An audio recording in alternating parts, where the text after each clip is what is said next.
Ya, jadi saya hari ini dapat tamu kawan-kawan dari Yayasan Insan Mandiri yang bergerak dalam bidang pendidikan.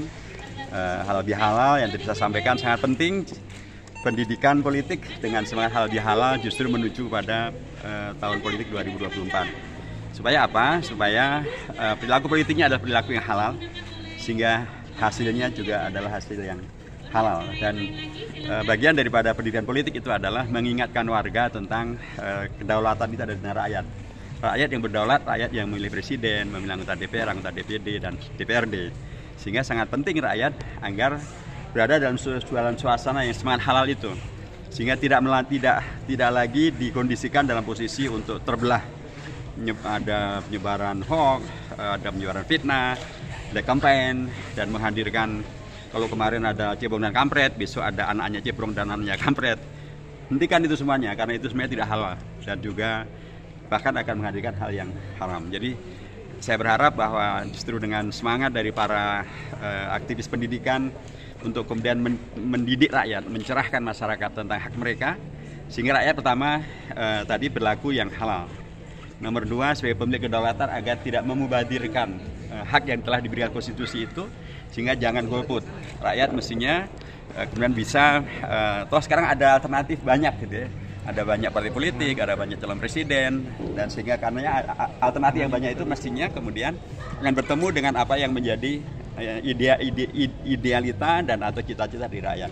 Dan tadi saya ingatkan bahwa para founding fathers kita sudah memberikan rambu yang luar biasa. Cita-cita Indonesia Merdeka adalah untuk menghadirkan apa yang ada dalam Undang-Undang Dasar, dan di sana ada penegasan tentang itu semuanya adalah atas berkat rahmat Allah yang Maha Kuasa. Itulah yang halal. Sehingga dengan semangat politik yang halal, pendidikan politik yang halal, kita berharap akan hadirlah pemilu yang kondusif, yang aman dan damai, hasilnya halal, yang dilakukan dengan cara yang halal. Gitu. Tadi dari dalam Pak otomatis akan ada pengawalan terkait jangan sampai terjadi atau pencegahan terjadinya black campaign maupun hoax. Kira-kira dari PKS sendiri bagaimana Pak? Ya, pertama kalau kami tegaskan di internal PKS bahwa kita tidak, apalagi PKS ada partai Islam, adalah sama sekali tidak diperbolehkan melakukan hal-hal yang bersifat haram, termasuk black campaign, termasuk hoax, fitnah, disinformasi. Itu jelas tidak, secara fisik jelas tidak diperbolehkan. Tentu kami mempunyai badan penegak disiplin organisasi BPDO. Yang ini nanti akan mengawal supaya kemudian seluruh perilaku politik betul-betul orientasinya adalah kepada tidak melanjutkan kondisi keterbelahan, tidak melakukan tindakan-tindakan politik yang hoax, yang haram, yang tidak halal. Karena itu semuanya bukan bagian daripada yang dibenarkan oleh konstitusi, undang-undang maupun juga apalagi dalam konteks agama. Jadi ada ikrar masyarakat Jakarta, Pak? Oh iya, saya kira itu ikrar yang baik ya. Masyarakat Jakarta yang sebagiannya diwakili oleh kawan-kawan dari Insan Mandiri ini berikrar untuk menghadirkan pemilu yang damai, pemilu yang berkualitas, pemilu yang aman. Saya kira semakin banyak warga yang berikrar ini akan menjadi pengingatan kolektif bahwa kita semuanya penting menjadi bagian dari yang berkontribusi menghadirkan pemilu yang betul-betul aman, damai, yang sukses, supaya kita bisa menghadirkan pemilu yang adalah pesta, yang kemudian menghadirkan kegembiraan, keriangan, karena hasilnya adalah hasil yang aman dan damai, yang tidak melanjutkan kekhawatiran terkait dengan pembelahan warga bangsa. Pak, satu lagi Pak, terkait tadi pantun yang diberikan oleh anggota PKS, itu Bapak berarti mau ngajuin di pemilu?